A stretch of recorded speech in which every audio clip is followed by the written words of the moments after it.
Principal, Madame la députée de Crémazie.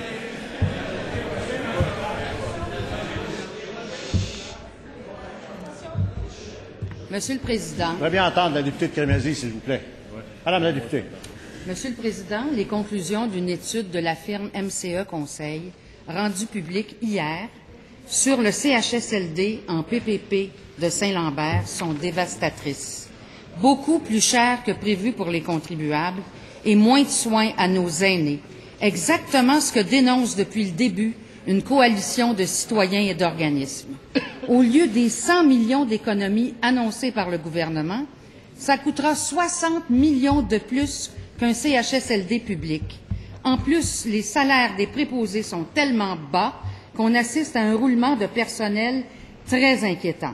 Monsieur le Président, nos aînés ne doivent pas faire les frais de cette idéologie libérale. Le ministre va-t-il immédiatement suspendre les 4 autres projets de CHSLD en PPP en cours et revenir au mode public? Bravo. Monsieur le ministre de la Santé. Merci, Monsieur le Président. Dans un premier temps, il faut dire que l'étude que la députée cite, c'est une étude qui a été demandée par la CSN, qui a toujours été opposée au PPP. Et d'ailleurs, dans l'étude, c'est des suppositions et non pas des faits. Et ils assument que parce que le prix était bas, que dans ce cas-là, que le gouvernement va devoir rajouter de l'argent, ce qui est strictement faux. Il y a une entente, le promoteur va devoir respecter l'entente. Deuxième élément, qui est un prérequis pour nous, c'est la qualité des soins aux patients. Il y a des critères de qualité qui ont été mis en place, il y a de la vérification qui se fait, et on s'attend, et on va vérifier que la qualité des soins va être aussi bonne que dans notre réseau public. Le mode de financement, le mode de construction est indépendant de la qualité des soins. Pour ce qui s'agit du mode de construction, et du mode de financement et la façon dont il est opéré, nous sommes allés en appel d'offres, et l'appel d'offres, on a réussi à avoir un promoteur qui est reconnu dans le domaine des personnes âgées comme offrant des services de qualité.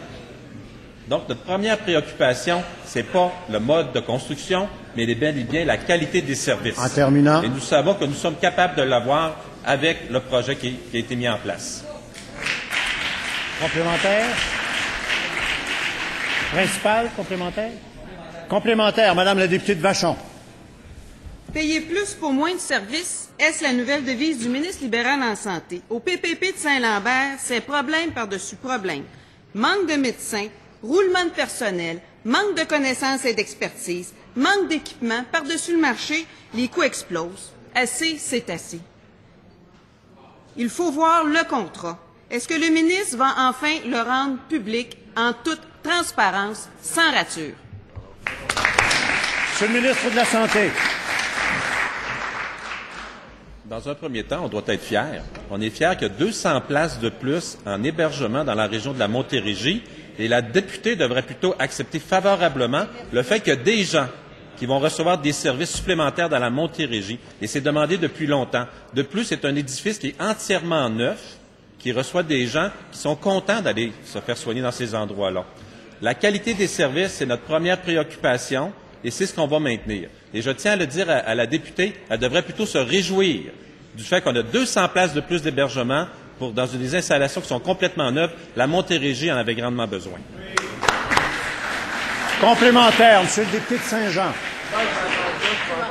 L'actuel leader du gouvernement est venu promettre en 2007 que les aînés pourraient célébrer Noël 2009 à Saint-Jean-sur-Richelieu dans notre CHSLD. On est en avril 2011. Le PPP devait accélérer la construction de notre CHSLD, mais on apprend que ça va être plus long, plus cher, avec moins de services. Est-ce que le ministre de la Santé peut revenir sur Terre et faire en sorte que notre CHSLD soit en mode public, comme les aînés de Saint-Jean sont en droit d'avoir des services de qualité? Oh! Monsieur le ministre de la Santé.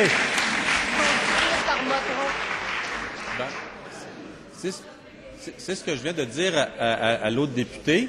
C'est tout simplement, on est très content qu'il y ait déjà 200 places de plus dans la Montérégie. Et on a annoncé 3 nouveaux projets de 66 lits au niveau de la Montérégie. Ça va donner 3 fois 66 places de plus pour répondre aux besoins de la population. Plutôt que de vous préoccuper du mode de financement Et plutôt que vous préoccuper qui va l'opérer, vous devriez vous préoccuper de la qualité des soins aux patients. Et nous sommes capables d'avoir autant de qualité dans un mode ou dans l'autre.